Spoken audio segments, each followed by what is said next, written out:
Hey guys, welcome to the Titanium Vault. I'm your host, RJ Bates. Today I'm sitting down with Keir Weimer. How you doing, man? Good, doing well. Glad to be here. Yeah, appreciate you taking the time. I know today, it's interesting times. We're all going through some unprecedented situations right now. So I want to dive into that. But for the people that don't know who you are and what you do in real estate, take a brief second to kind of introduce yourself and tell everybody what it is that you do.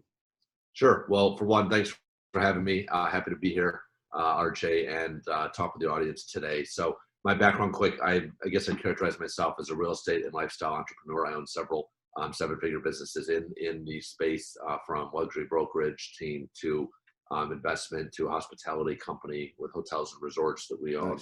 Nice. Probably my thing I'm most excited about now is my multimedia company, where I'm building programs, coaching, mentoring, digital course. We just launched a book, podcast, things like that, to basically take what I've learned and what I know and share it with the world to empower and equip others to do similar things. So that's the 30-second. So quite a bit of knowledge and experience and wisdom there in that brief 30 seconds. So I just want to dive into the hot topic that, it's on everybody's minds right now with what's going on with, COVID-19. And, it's become this touchy subject where, some people want to know, is this real? Is it as serious as it is? But the one thing that nobody can argue is that the impact that it's having on our economy right now. So from your perspective, someone that's running multiple seven-figure businesses, what are some of the pivots that you're currently taking in those businesses to kind of accommodate what's happening right now? Sure. Yeah, great question. I think we're all kind of still 4 to 5 weeks after this really started to hit the U.S., right, in terms of like realizing the level and the magnitude of the problem, are still adjusting, right? I think a day feels like a week. I think all, this last month felt like 3. But we have a unique opportunity now, perhaps arguably the best since the Great Recession, to really be working on the future, working on ourselves, working on our businesses or our careers, so that we can kind of level up and become stronger from this, right? From this trying, challenging time. We don't need to cower and shrink. I really think we need to step up and lead, right? And to do that, it takes a few different things, right? It starts with developing a really strong and ironclad growth mindset, right? Where you can see beyond the hurdles and the challenges of today, right? What's going to come after this? What's going to be the new normal? Because we're not returning, I hate to say it, to life and markets like they were just a couple of months ago. We're going to be in a new market and in a new world order, right? And so it's how we respond and adapt to that and prepare for it now that will determine who really succeeds and rises after this. So what we're doing is we're focusing on, 1, developing and sustaining a strong mindset, 2, finding ways to survive, and 3, focusing on ways to thrive, right? So by surviving, the second point would be, obviously from a business standpoint, finding ways that you can quickly reduce or eliminate unnecessary expenses, because we can control our cost structure. We can't control our revenues right now, right? So we're on pause. We're waiting for things to kind of, get started, hopefully in the next 1 to 2 months. Because we're the first week in April here, right? And we're really 5 weeks into, 4 weeks into social distancing and kind of almost a national sit still, kind of stay at home order. And there's things we can do on that survive category, not just cutting expenses, but finding ways to do our business differently, right? So for us in real estate, which is a contact sport, right, especially in brokerage, we're just realizing the benefits and the value of things like Zoom, like we're on now. So we're able to do virtual. We just got close to $1 million listing from somebody we never met, who's sitting in Florida on Zoom, and we're going to list her waterfront property up in New York with my brokerage team. Boom. That's awesome. Never met, facilitated it, met over Skype or over Zoom, and made it happen. So we can also, if you're in the investment side, there's ways also to obviously be processing deals, looking at markets, having maybe a broker do a virtual walkthrough with a phone and a FaceTime. You can still do your business. You just have to get creative about it, right? And do it differently and safely. And then the third category, how we thrive now, is, like I mentioned, like really seize this opportunity to work on yourself, like build new skills, sharpen existing ones, take that digital course, double down on mentoring and coaching, find a way to build that new idea into a business plan, right? Just do things that can advance your career, right? Because now we do have more time at home, and it could be challenging for many out there with kids. I get it, time management, balancing all of that in the household, being in the the home so much. But there are ways to do it, right? Get up earlier, go to sleep a little later, time block, talk with your significant other, protect and safeguard time where you can really enrich your mind with positive ideas, new skills, and new strategies for the future. So that's kind of what we're doing. Obviously, that's a broader overview. We're Right. more tactical, obviously, in each business, whether it be our investment side, hospitalities. Ooh, this is a good story for your audience. Real quick, if anybody is concerned about the credit markets out there and getting loans for deals, even in the hardest hit real estate sector right now, hospitality, you know what? People are still lending. We just got approved in 3 days with no questions asked on a hotel loan with the SBA. Nice. Literally no questions asked. I thought they were going to be putting all resources toward disaster relief. Right. The CARES Act, getting out money for existing businesses. No, they're like, oh, you want to buy a hotel? How much money do you need? Right. So here's the thing. If you have confidence in the future and returning to this, it doesn't change my calculus on the deal at all. I'll probably retrade the interest rate, trying to get better terms on the loan. But nonetheless, like, we're moving forward business as usual, because I know things will return, and it's not going to be years, it's going to be months. So that's my confidence in the future. And there's a lot of great programs out there. The SBA, just found out too, for my lender rep, is offering 6 months of free payments and interest on new loans. So I basically can get into this loan next month and owe nothing until the fourth quarter. It's crazy. Right? So I want to go back to that second point you made about locking up that listing for $1 million through Zoom. Yeah. That's something that we just had to do recently in a similar fashion. We have a listing here in Dallas, and we originally listed it for $500,000. Now, unfortunately for us, when we bought it, that market was flying off the shelves, right? Yeah. And the first correction that we saw here in Dallas, Texas, was the $350,000 to $700,000 price point. That just kind of died. I mean, it just stopped, right? And nobody really talked about it because the lower end stuff was still multiple offers above asking, it was still super hot. And so we sat on this listing for over a year. I've never had a listing go over a year. And I mean, we tried everything, we have the whole house staged, multiple open houses, had different brokers host open houses. And it was just, every time it just wasn't the right fit for the buyers. Yeah. And we got a call last week from a potential buyer in San Antonio, and they're relocating to Dallas. And they said, look, we don't feel comfortable traveling from San Antonio to Dallas to go walk houses. Yeah. Is there any way that you could give us a floor plan? And what we said is, how would you feel about a virtual tour? And they said, oh my God, we wouldn't have even asked for that because we didn't think you would do it, but that would be amazing. So we went out there with our videographer, Dutch Jackson, that we use for all of our videography. Love it. And we did a virtual tour. We made it super professional. Now, here's the funny part about this. We sent this video to these buyers, and then they kind of went silent. But we got a showing the next day from a realtor who was previewing for her buyers. Yep. And we sent her the virtual tour, and they ended up contracting the house, and now we're under contract with them.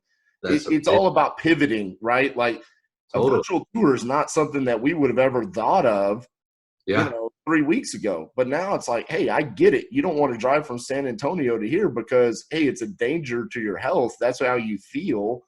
Then what can we do to sell this house? We need to sell this house more than anything. So we had to change our mindset and take a little bit more activity. To your point, wake up earlier, go to sleep later. Like, hey, it's been the easiest market ever to do business in, right? So now it's finally gotten to the point where, hey, a lot of us were asking for this, right? We were wanting some kind of a correction. Here we are. Now, how are you going to react? So I want to talk a little bit on the brokerage side of things. So you said, you're a luxury brokerage. That's how you kind of, label yourself. Yep. What are you seeing right now as far as your listings, your showings? Sure. Has there been any impact? I know you're in New York with the luxury brokerage. I am assuming you guys are getting hit a little bit harder than some of the other markets. So how is that performing so far? Yeah, good question, RJ. And then also great stories to illustrate that point.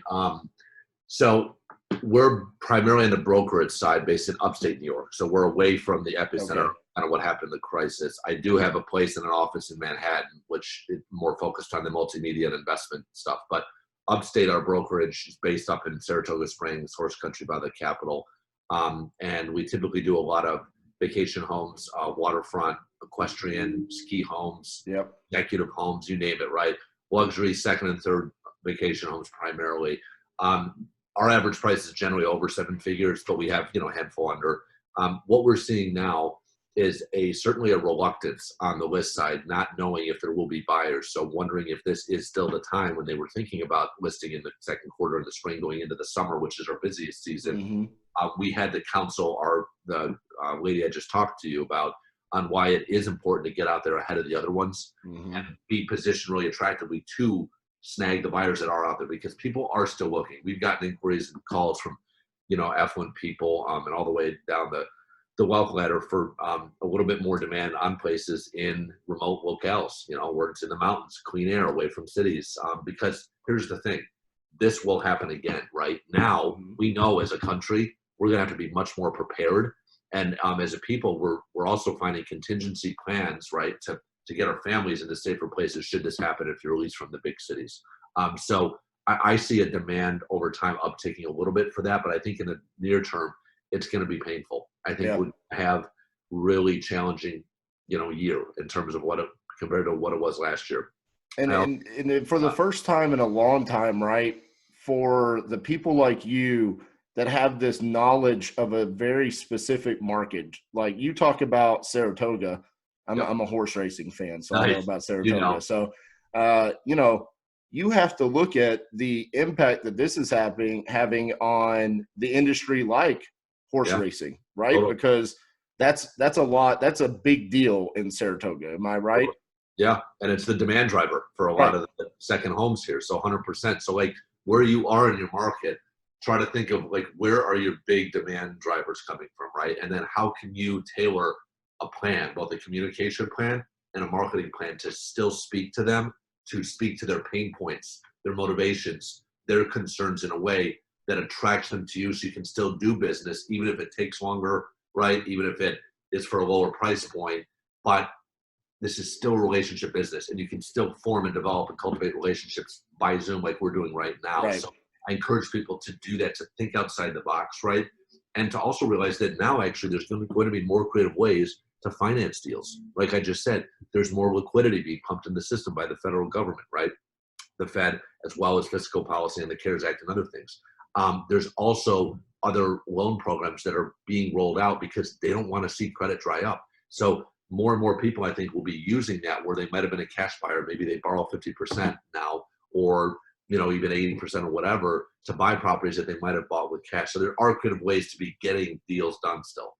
So, and here's a very specific question I want to ask about what are you seeing with your current listings? You talked a little bit about, the people that you're trying to convince to get on the market, or is this the right time or not time?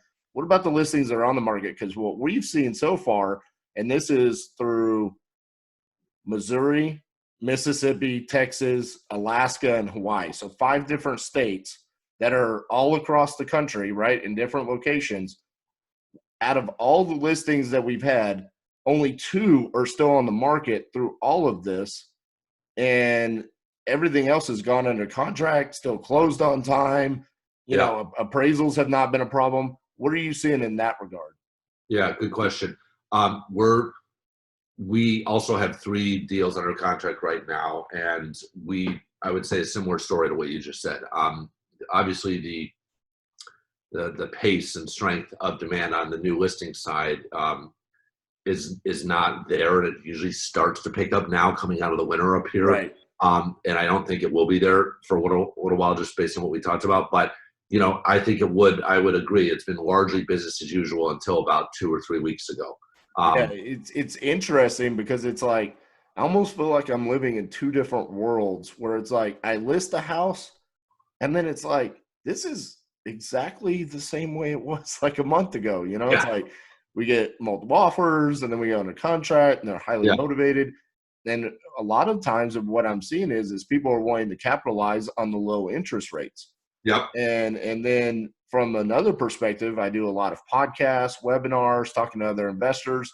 And now we're the ones that are worried. We're the ones that are like, whoa, pump the brakes, like the Yeah. world's ending. And I'm like, yeah, but not yet. Like Yeah. things are still moving. And I know that there's eventually going to be like a change here. When do you anticipate, the retail listing starting to slow down? Is that something in a couple of weeks, a couple of months? When do you foresee that change happening?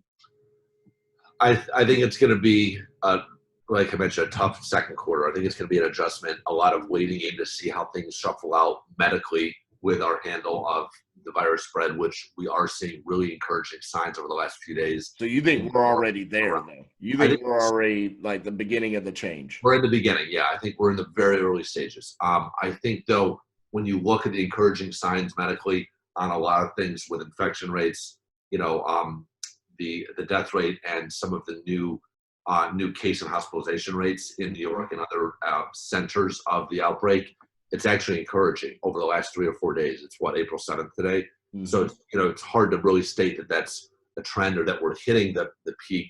But I will say it's encouraging. You know what else is encouraging? The market being up almost 8% yesterday to start the week. And today, futures, before they started the market open, were up another 800 points in the Dow. So to think that we might in 2 days have close to 10% recovery. And then if you look at what we lost since the height of the market, which was early part of March or end of February, we're not all that far off given the craziness of this time and given how everything is paused. You know what that tells me? Is that investors are baking in confidence in the turnaround already. Right? They can see the end already. They can see us grappling and getting a hold of this and beating it. And that is encouraging. So if I can say anything, look for signs of encouragement and positivity, because there are a lot out there. And don't just read the headlines and go down the hole of, oh my God, the world's ending. Right. I had a guest on yesterday that I interviewed, Stephen Morris, and he said something that I thought was brilliant. He said a lot of things that were brilliant. He owns over 700 doors, and he said he feels like what we're going through is like 2008, but in a different way. Obviously, it's a much different cause. But what he's talking about is we're going to have a massive drop, but then we're going to have a massive rise. But instead of it being over the course of several years, it's going to be over the course of like several months. We're going to crash hard and then rise right back up. And I thought that was pretty brilliant, because I haven't heard anybody really say it that way, but it really feels that way, doesn't it? I mean, it's like everybody kind of hit the panic button, and it's like, what are we going to do? And now I already see, like you're saying, the optimism of like, hey, we're going to come out of this, like a roaring tiger, I couldn't agree more with that, because here's the thing. What's different between now and 10 years ago, the Great Recession, is that we don't have like systemic underlying like issues with the economy. Yeah. So we don't have like this crazy over leverage in the mortgage and subprime markets. We don't have all of this like just households being like to their top in debt. What we have is an unexpected global pandemic that we will get our hands around and then move forward. So I think what's going to be painful in the short run is the unemployment, largely for the service-based workers and others that were hit the hardest. So that's going to be tough. GDP is going to be tough in the second quarter. But I think for all those reasons we just said, the pent-up demand and the ability and the desire for people wanting to get back to work because they're just sick of being at home now, it's like when we get that order and that green light, which I think is going to be gradual through May into June and then into the summer, I agree. I think this is going to be like a several month, like a 6 to 12 or hopefully not 18-month recovery, not one that takes years like the Great Recession. Well, and think about that. Let's talk about the unemployment for a second here. Doesn't that feel very temporary? I mean, it's like when that comes back around, all of these companies are going to have to hire these people back on just to totally try to handle the demand that's going to be there. I mean, imagine how many people, I mean, I see it all the time. People are like, I can't wait to go travel. Yeah. Like, I never thought that there would be a point in time in my life where I couldn't go somewhere or do something or go to a restaurant. I mean, think about how busy the restaurants are going to be. I I mean, I know. don't know about you, man. I can't wait to get a freaking haircut. I mean, I I'm know. Me bald and I too. can't wait to get a haircut, you I know? know. I'm getting long here. I don't know what to do.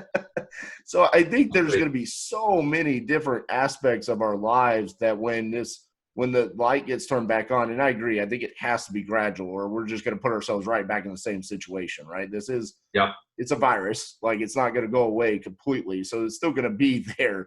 But I think it's going to be gradual. I think a lot of us are going to go right back to trying to just appreciate all of the things that we took for granted for so much. And Yeah. you talked about mindset from the start, and I think that's so important because look, it's easy to preach mindset, but it's another thing to live it during times Totally. like this. So what are some of the things that you're doing today to kind of keep that positivity, and what are you Yeah. how are you talking to your teams about keeping that positive mind frame? Yep. So that's a great question. I'll give a couple quick takeaways that I think your audience could benefit from. One is you got to start with the inputs, right? Because our outputs are directly impacted by our inputs. Meaning we have to be putting the right information, the right positivity, the podcasts, the books, the people that uplift and support us, being positive leaders, and not the opposite, right?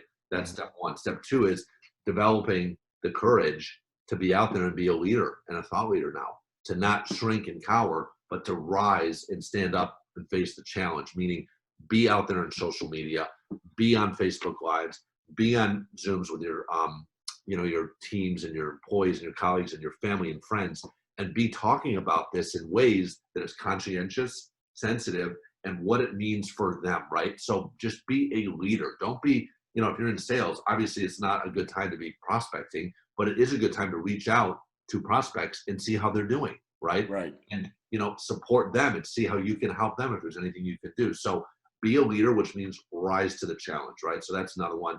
And then I would say just healthy habits and routines, right? So for me, having to cultivate new workout routines and exercise because I don't have access to any gym like most of us. Mm-hmm. So I'm running more calisthenics. I'm doing, more core work. I've got my trainer sending me adapted, trainings each week, knowing that I have access to little to nothing besides an ab roller and a pull-up bar on a door in my place. So, you gotta get creative and then watch what you eat, right? Because to maintain a healthy mindset and high levels of energy, we need to be really mindful of what we're putting in our bodies too, right? Absolutely. So, for that, it's just managing your diet. It's not having a lot of sugars and carbs and spikes of energy throughout the day. It's just trying to eat right, get enough protein, drink a lot of water. For me, one of my goals this year is just to, among other little routine things and improvements, because little things over time can make a big difference. Is drink a gallon of water a day, which is a lot of water, and it's actually hard.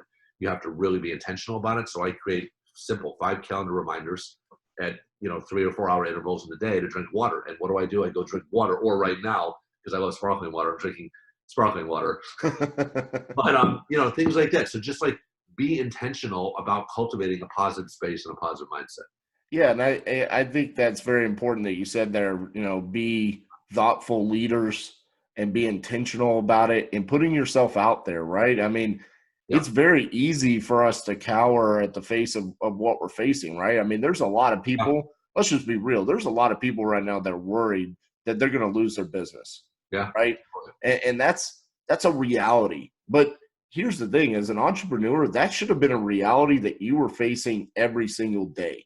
Yeah. And I don't know why. And I know this sounds crazy and it almost sounds borderline insensitive, but this whole situation has reinvigorated my spirit as an entrepreneur because I'm like, this is when this is game time. Like this is when we're supposed to step up and make something happen. And I heard a story about I can't remember his name, but he was Hershey, the gentleman that started Hershey chocolate. Yeah. And during the Great Recession in the 20s, sales were plummeting because nobody wanted candy. Yeah. And he went in and he basically changed the marketing plan where he said, look, we're going to add nuts to this and we're going to talk about the benefits of protein and that we're super cheap. It's only 5 cents to get a Hershey's bar. And Yeah. they had record-breaking sales during the Great Depression of the 20s because he pivoted and changed his marketing plan. So I agree with what you're talking about right there. Like now's not the time to be doing the same cold calling script or text script that you were doing a month ago. Yeah. Now's the time to be reaching out and asking, how are you doing? Yep. Reaching out to the previous people. I thought this was such a brilliant idea that Alex Pardo had a couple of weeks ago. He told me, I am now reaching out to all of the previous homeowners that declined our offers. And I'm asking, are you interested now in selling because due to what's changed? Because look, there are people that now that might not have been motivated a month ago, but now are saying, man, there's nothing more in this world that I want to do than sell my house just so I can have enough income to feed my kids. Smart.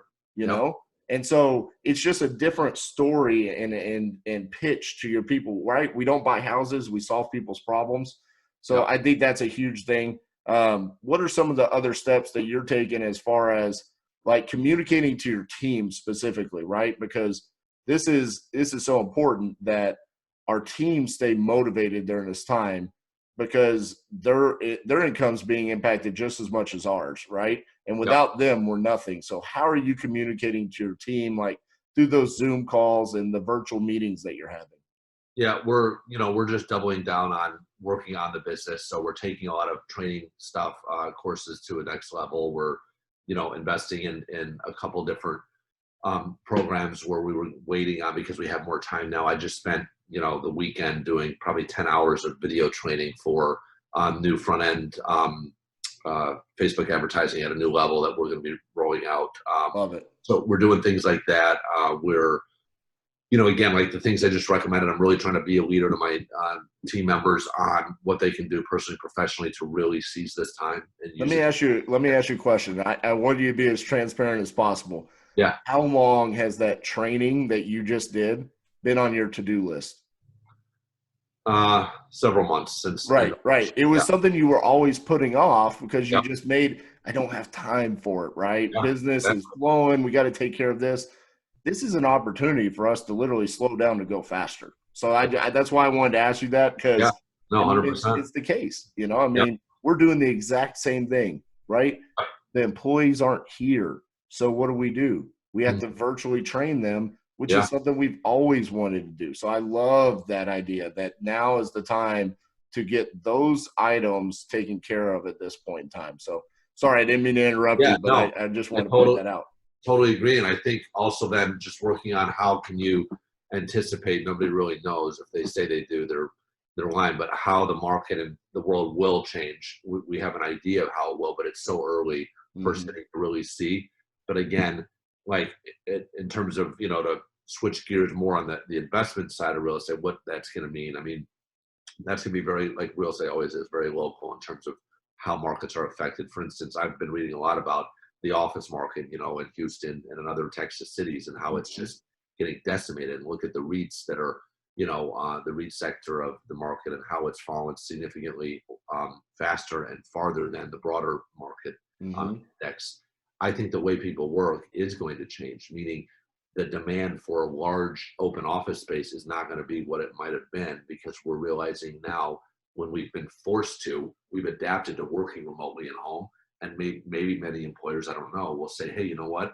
Why don't we continue this and save on our office costs and our lease costs? So that for landlords, for big REITs, is going to be a huge, huge issue and threat. And they're going to have to decide on how to adjust to that. And hospitality, that's going to change as well in terms of how people are traveling, for how long and when, and how they're spending their money and time, right, in a safe way. So I think that's going to take a little while for me, why I didn't change my calculus and investment thesis on this newest hotel I'm buying, was that we're like a several hour drive from major Northeast metros, New York City, Boston, Philly, upstate cities. You don't have to take a flight to get there. It's in the mountains, clean air and safe. It's by a ski mountain. It's by a bunch of lakes and a river. There's all these activities. So if you're looking for a break and respite from like this crazy spring cabin fever, or just to get away from the city and the threat, if that still looms, we think we're going to be a good destination for that, right? So that it's just how the lens through which you view these, and then how you adapt your business model to changing dynamics and market forces that are still yet to be fully known. I love what you just said, man. That was brilliant about the fact that how many businesses are now going to change how they conduct their business due to this. They're Yep. going to come out and say, hey, you know what? Like 6 months ago, we were kind of dumb with all this overhead that we had. We Yeah, didn't actually need to have all that overhead. exactly. Let's lower those overhead expenses because look, I mean, how many large corporations are going to look at this and say we want to be better prepared if this happens again or if Yeah, something similar to this happens? exactly. Because this hit everybody completely unexpectedly. So I think that's pure brilliance. And then as far as the hospitality industry, let's talk about that a little bit. So, what obviously everything's been pretty much on a standstill for you at this point, right? Yeah, we had to close down, properties and furlough employees, and we've applied for the PPP program to be able to pay our employees while we're closed. So we're confident that we'll get some federal money, which is great. But yeah, it's tough. It's totally closed. Luckily, it's a shoulder season for us, so it's a quieter time to begin with. But we obviously want to take care first and foremost of our employees and our debt service and other important expenses. So we anticipate later this month to be able to get an infusion from the federal government based on the CARES Act. But yeah, it's very much the same thing. It's where close down, safety first, work on the business, prepare for the summer.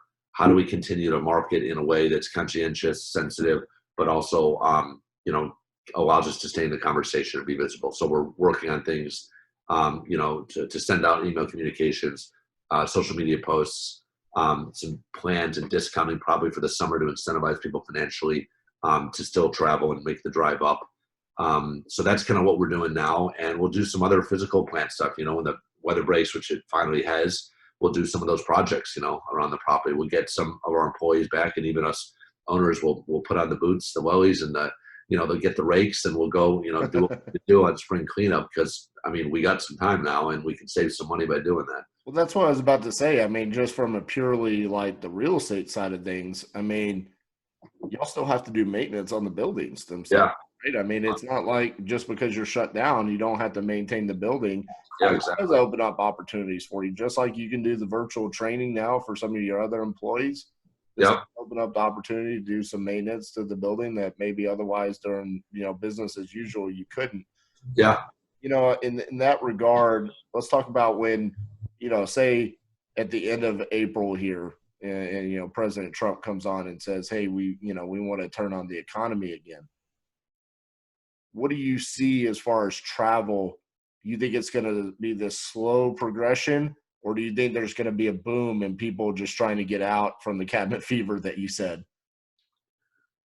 I think it's going to be slow. I think it's going to be gradual. I think it's going to be based on families and people's, propensity and aptitude for, a perceived risk out there, right? Right. So, because everybody's on a different point on that spectrum. And I think once things are relieved with, federal and state guidance and local guidance on restrictions, social distancing, you will start to see the early adopters run out into the streets, and then you'll start to see more, and then you'll start to see more, and then you'll start to see older people feeling safe and coming out. But that's going to take months, I think, right? That's going to be a gradual thing. I just, we all hope it's, 2, 3, 4 months and not, much more than that. But it Absolutely. remains to be seen. But I do think it'll be gradual. It won't just be our leaders get up there and say, okay, we're releasing and easing things, and then everybody just storms out. Well, and I want to go back to, you talked about mindset in the beginning, and then you talk about on your, the hotel side of things and then the tourist side of things or the hospitality side of things, Yep. this CARE Act had a major impact on your life. From a mindset perspective, where were you mentally in between the start of this, when this became reality? And to me, I always say it became reality when the NBA came out and they were like, "Hey, we're stopping games tonight," and then the next morning it's like we can't, suspended the season. That Yep. feels like when I know it's crazy that sports kind of led the charge here, but it really felt that way when the NBA and then March Madness and everything followed suit. Where were you at mentally between that and then finally the federal government coming out and saying, "Here's the CARE Act and here's how we're going to help take care of business"? Yeah. Well, funny you say that. When that that announcement happened, I was on a mountain in Vail skiing in Colorado, and I was like, "Oh shit, the world is changing," because Right. all this stuff that you never would have thought was happening by the second. Things were changing by the hour. So I went back to the hotel, got on my laptop, right, started like doing, what I could to assure teams, right, to communicate with advisors, to see like what we really could anticipate what was going to happen. And we couldn't, right, because it kept changing. The markets were reeling. Everybody was like in panic mode that first week in March, and I was nowhere close to my businesses on the East Coast. So that was challenging, but I realized that it was probably safer out there to let this thing kind of, develop and manage everything remotely, because that was going to be the new norm, I realized pretty quickly. So what I did is I stayed out there. It's between Colorado and Utah for almost 2 weeks in the beginning part of this in March. And really just, again, was trying to be a leader from afar and, take care of first things first. And it was challenging though, because then a few days later, they closed all the resorts, all the ski mountains out west. And you're like, okay, if I can't be on a mountain in the middle of the wilderness, nowhere near people, like, wow, this is serious. So right then I was like, I got to get home. So I found a safe way to, fly home quickly. And I went back, and I've been here for, almost 3 weeks tomorrow, probably. So that's where I was. It was definitely tough in the beginning. I'm not going to, sugarcoat this. I didn't in the first couple of days have the strongest mindset, because I was worried and I was panicking a little, and I was fear driven, because all I saw was that things changing by the hour. Right. The markets were reeling. I was losing money by the second. And I'm like, oh my God, what is happening to the world right now? Literally a few days ago, things were fine. So I definitely had to pivot and rebound from that and get to a place of strength and leadership, which I did. It just took a day or two. You know what? And I don't blame you. I think we were all feeling a little bit of panic. My whole life, for whatever reason, anytime I feel pain, I laugh. I don't know why. When it's extremely painful, no. Yeah. If like, I stub a toe or something, I laugh like I just heard the funniest joke in the world. It just doesn't make any sense. And sometimes when I feel emotional pain, I crack jokes. And that my joke that I kind of cracked when this all was happening, I was like, these are like the first 10 episodes of The Walking Dead that they didn't show before the zombies took over the world. That's what I felt like we were living in. That's so true. I made references to that too. I was like, literally, things are turning into Atlanta and The Walking Dead. Exactly. That's what it felt like. It was like, what do you mean no basketball, no March Madness? I was like, I know this whole thing's been going around and stuff, but it's like, man, the world now it's like you can't go out. You can't go to restaurants. You're 6 feet apart from everybody. And it's like, what is happening right now? Like, and then it was like, holy cow, okay, now I'm a business owner, not just a person, and how is this going to impact our business? So, yeah, especially for you being in the hospitality industry, that had to hit home and test that mindset that you talk about. But I appreciate you being transparent about that, man. Yeah, of course. It's hard to talk about those things sometimes, but, hey, that's why we do podcasts, right? It's not always about good things. It's about how we overcome the bad times. So and show exactly the path and the journey, which is obviously for any entrepreneur or independent contractor or even career professional, there's a lot of challenge and failure before the success, right? Right. Well, hey, I know you have a meeting that you need to get to, so I want to get your final thoughts before we sign off here. But I want to make a promise to you, man. You're an awesome guest. I don't feel like this was fair to you, that this whole interview was about the coronavirus and how we're overcoming it. So when we come out the other end of this, I want to bring you back on. I know you've got an incredible story to share, and specifically about mindset and how you've overcome, trials and tribulations in your life to get to where you are, to owning multiple 7-figure businesses that I'm confident are going to continue to thrive on the other side of this. So I want to bring you back on the other side of this, but what are your final thoughts before we sign off? Sure. I appreciate that, RJ, and hopefully your audience got some things that were helpful and inspiring today.